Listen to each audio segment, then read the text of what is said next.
Senator Kevin Cramer from the great state of North Dakota. Senator Cramer, welcome back. You may have heard some of Ron Johnson's discussions about fiscal and budget policies. A big win for Senator Johnson, who's terrific.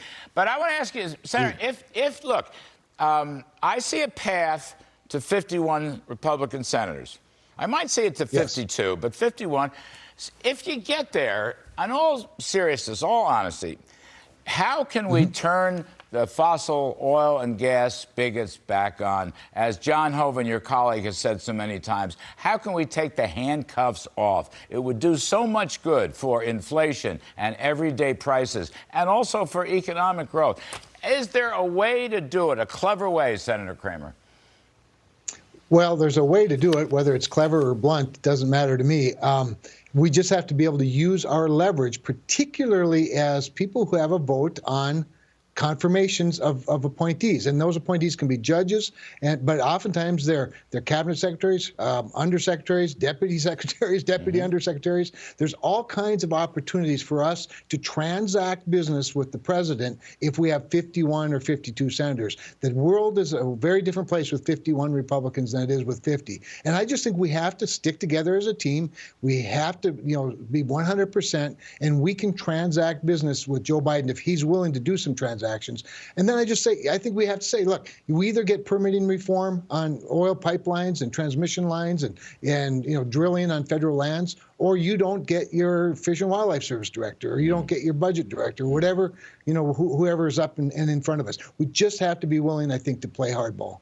Senator Cramer, what would the vehicle be? You mentioned permitting reform. Would that be at the center of it? I guess Senator Capito's got a bill. There may be other bills, et cetera, et cetera. Is that the best way to do it, permitting reform? Well, permitting reform could be on its own, or it could be part of a spending bill, or it could be a part of a specific appropriations bill. Because your discussion with Senator Johnson was very important, especially when you start talking about regular order hearings, and that includes, and especially includes, the 12 appropriations bills, where when you get to those appropriations that are relevant to the various agencies, whether it's the EPA or DOI or DOJ for that matter, I think we have to put some.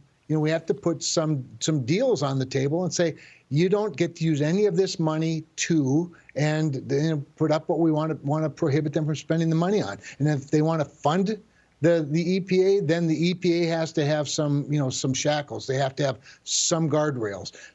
But it takes incredible discipline, Larry. And I think, frankly, this is one of the things where if there's a silver lining to a very narrow majority, it's that when you have a very small majority, you don't have a lot of room for mischief. You've got to have a team that sticks together. And in some respects, I think discipline can even be easier. I don't know who said it, some great philosopher. Might have been you. I don't know who said it. If we don't hang together, we will hang separately.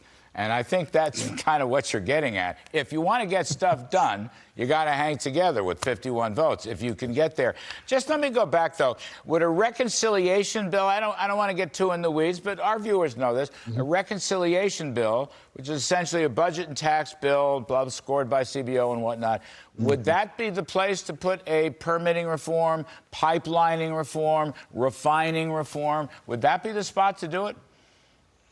Well, the problem with that, of course, is the president would veto that, and then we would have done it for nothing. However, sometimes you got to put some things on the president's desk to force the veto, if in fact that's what's required. Because I don't think Joe Biden wants to go down as the president with the worst economic record in the history of the country, and so again, I think we just have to be willing to play ball in a way that's rigorous, that's hard, that where you throw some fastballs high and tight, and then get back to this regular order that you and Ron were talking about. It's so critical because if you don't institutionalize discipline, you have no discipline. And that's what we're seeing right now. For the next couple of months going through Christmas, we're going to be listening to, watching to see what 4 people send to us for a spending bill and for a Defense Authorization Act, things like that. We have committees for a reason. And if we have the gavels, whoever wants to lead, I think, needs to make that commitment that they're willing to start the process on January 3rd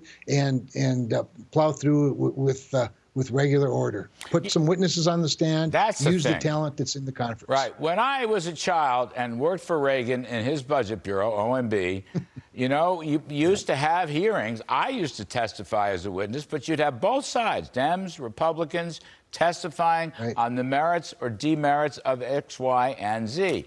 And then came the appropriations recommendations and so forth. You'd start at the ground and build up. Now, as you say, and I experienced this during the Trump years, it's 4, 5, 6, 8 people in a room making decisions for bills that nobody's ever read anyway. 1,000-page bills, 5,000-page bills. I give you the last word on that. This is a big thing. Well, it's a really big thing, and I'm just going to tell you, Larry, I know you know this, and certainly Stephen Moore knows this. I would really encourage people to pick up Dick Armey's memoirs, Leader. It's 600 pages of the way Congress is supposed to run, the way it ran when he and Newt Gingrich were in charge. And you know what's really amazing? All of their work was done by September 30th at the end of the fiscal year. You didn't have these CRs and these omnibus spending bills that, over Thanksgiving and Christmas.